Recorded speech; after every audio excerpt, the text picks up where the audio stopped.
Hi, my name is Alex Hutchins, and in this video I'm going to be talking about titration. So titration is the process of adding one solution of a known concentration, this is called the titrant, to a solution with a known volume and unknown concentration called the titrand or analyte until the reaction is neutralized to determine the concentration of the analyte. One of the real-world applications of titration is finding the concentrations of acids in your everyday things that you eat and drink. So for example, in your orange juice, titration is used to measure the amount of acid that's in them so that it's safe to drink. It's also used to determine the concentrations of certain chemicals in your cleaning supplies that you use around your house, such as bleach. In order to make sure that your cosmetics are safe, they also use titration to make sure that the concentrations of chemicals in them are safe. So first we have the titrant and analyte, which is what I was just telling you about. The titrant is the solution of known concentration that is added to the analyte to determine its concentration. Then the analyte is the solution we are trying to find the concentration of. And here's an image to kind of demonstrate that. Burette is used to measure out and deliver a known volume of titrant. The ring stand is used to hold the burette above the flask of analyte, and the clamp is used to attach the burette to the ring stand.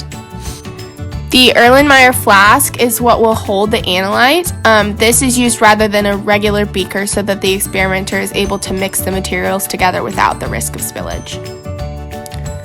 We also have distilled water, which is used to clean out materials and prevent titrant from sticking to the sides of the burette.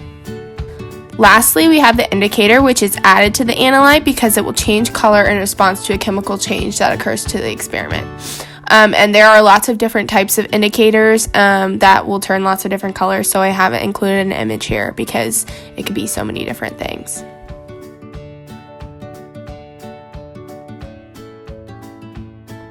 So as we saw in the photos, you're going to want to position the burette or clamp over the flask in order to perform the titration. And you're going to fill the burette with titrant and make sure that the stopcock is closed. Then record the starting volume of the titrant in the burette and remember to add one significant figure beyond what graduation measures in order to improve accuracy and precision. So this is important to know for calculating the concentration of the analyte, which is like the point of the titration. So you're also going to want to add an indicator to the analyte and record the volume of the analyte that's in the Erlenmeyer flask. So you're going to open the stopcock and allow titrant to flow into the analyte and swirl the flask with the free hand to ensure that it's being thoroughly mixed. You'll keep adding titrant until the color of the analyte begins to change. Then the stopcock can be adjusted to keep the titrant from flowing so quickly. You're going to want to stop when the titrant has fully changed color and the indicator takes longer to fade into the color, so it should be kind of a palish color. And not a dark color, because a dark color would indicate that it has been over titrated, and we do not want that.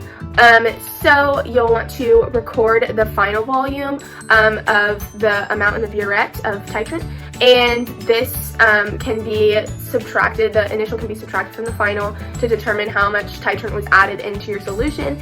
And then you probably want to repeat this process 3 times to improve the precision and accuracy of your results. And then once you are done with that and you have like an average amount of titrant that's added and you feel pretty good about your results, then you can use the stoichiometric ratio that is used or found in your equation, your chemical equation for the process that you just conducted, and this can be used to calculate the concentration of the analyte, which is unknown and what you are looking for. So yeah, I hope that you learned all about titration, and see you next time.